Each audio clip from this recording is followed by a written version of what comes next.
Kerala Catholic youth movement Saint Mary's forane church Kanjoor. ദൈവനാമത്തിന് മഹത്വമുണ്ടായിരിക്കട്ടെ.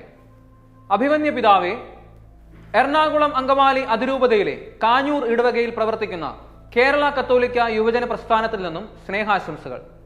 കഴിഞ്ഞ കുറച്ചു കാലങ്ങളായി നമ്മുടെ സഭയിൽ നടക്കുന്ന കുർബാന അർപ്പണ രീതിയിലെ തർക്കത്തിൽ യുവജനങ്ങളായ ഞങ്ങൾക്ക് അതിയായ ദുഃഖമുണ്ട്.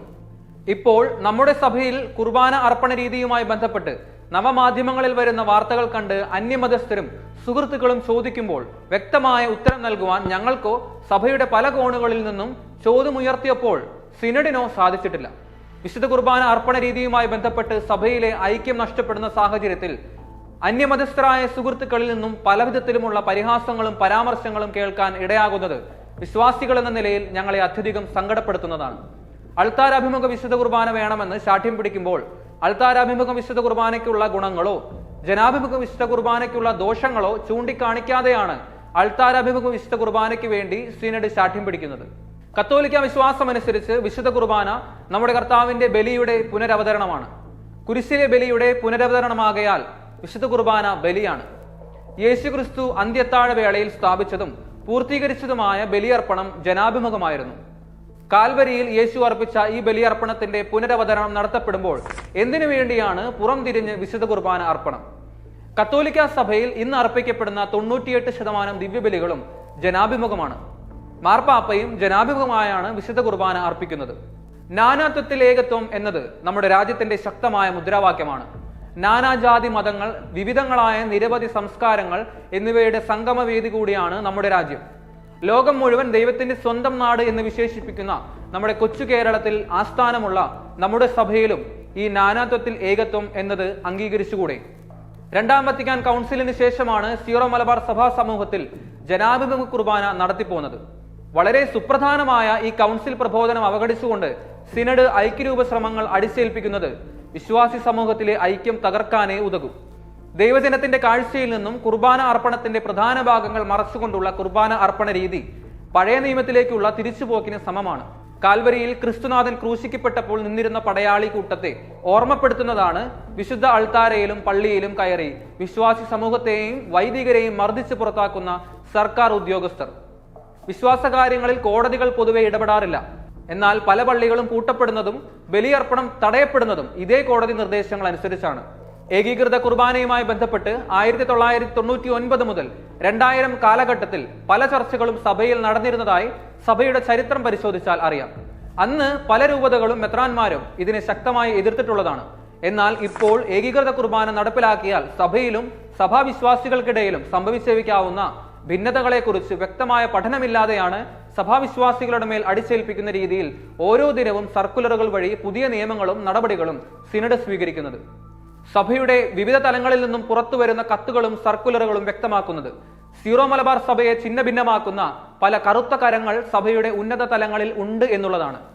സഹായഹൃദയപരമായ ചർച്ചകളിലൂടെ പ്രശ്നപരിഹാരം നിർദ്ദേശിക്കുന്ന പരിശുദ്ധ സിംഹാസനത്തിന്റെ നിർദ്ദേശങ്ങൾ പോലും അവഗണിച്ചുകൊണ്ട് അധികാരം കൊണ്ട് വൈദികരുടെ മേലും അൽമായരുടെ മേലും നിയമങ്ങൾ അടിച്ചേൽപ്പിക്കുമ്പോൾ ഓർക്കുക, സഭാമക്കളുടെ വിശ്വാസവും ഐക്യവുമാണ് തകർന്നുകൊണ്ടിരിക്കുന്നത്. വത്തിക്കാനിൽ നിന്നും പുറത്തു വന്ന ന്യൂസിൽ സീറോ മലബാർ സഭയുടെ അധ്യക്ഷനിൽ നിന്നും കേട്ട വാക്കുകൾ ഞങ്ങൾക്ക് ഏറെ പ്രതീക്ഷ നൽകിയിരുന്നു. ഭൂമി അതിന്റെ അച്ചുതണ്ട് ഒന്ന് തിരിഞ്ഞപ്പോഴേക്കും പറഞ്ഞ പല പ്രഖ്യാപനങ്ങളും മറുപുറം തിരിയുകയാണ് ചെയ്തത്. ഈയിടെ നടന്ന ലോക്സഭാ തെരഞ്ഞെടുപ്പിൽ സ്ഥാനാർത്ഥികൾക്കെതിരെ കേരളത്തിൽ അരങ്ങേറിയ ചില വ്യാജ പ്രചരണങ്ങൾ നാം വാർത്തകളിൽ കണ്ടിരുന്നു.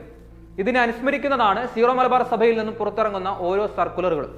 ഔദ്യോഗികമായും അല്ലാതെയും ഒപ്പോടുകൂടിയും ഒപ്പില്ലാതെയും വ്യാജൻ എന്ന മുദ്രകുത്തിയും അല്ലാതെയും അങ്ങനെ പലതും തുടരെ പ്രസിദ്ധീകരിക്കുന്ന സർക്കുലറുകളും സിനഡാനന്തര അറിയിപ്പുകളും എല്ലാം സഭയുടെ കെട്ടുറപ്പിനും നിലനിൽപ്പിനും തന്നെ ഭീഷണി ഉയർത്തുന്നുണ്ട്. മലയാളത്തിലെ പഴഞ്ചൊല്ലാണ് ഇരിക്കുന്ന കൊമ്പ് മുറിക്കരുത്. എന്നാൽ ഇപ്പോൾ പുറത്തിറങ്ങുന്ന ഈ സർക്കുലറുകൾ ഇരിക്കുന്ന കൊമ്പ് മുറിക്കുന്നതിലുപരി അടിവേര് വരെ ഛിന്നഭിന്നമാക്കാൻ പ്രഹരശേഷിയുള്ള ആയുധങ്ങളായിട്ടാണ് ഞങ്ങൾ മനസ്സിലാക്കുന്നത്.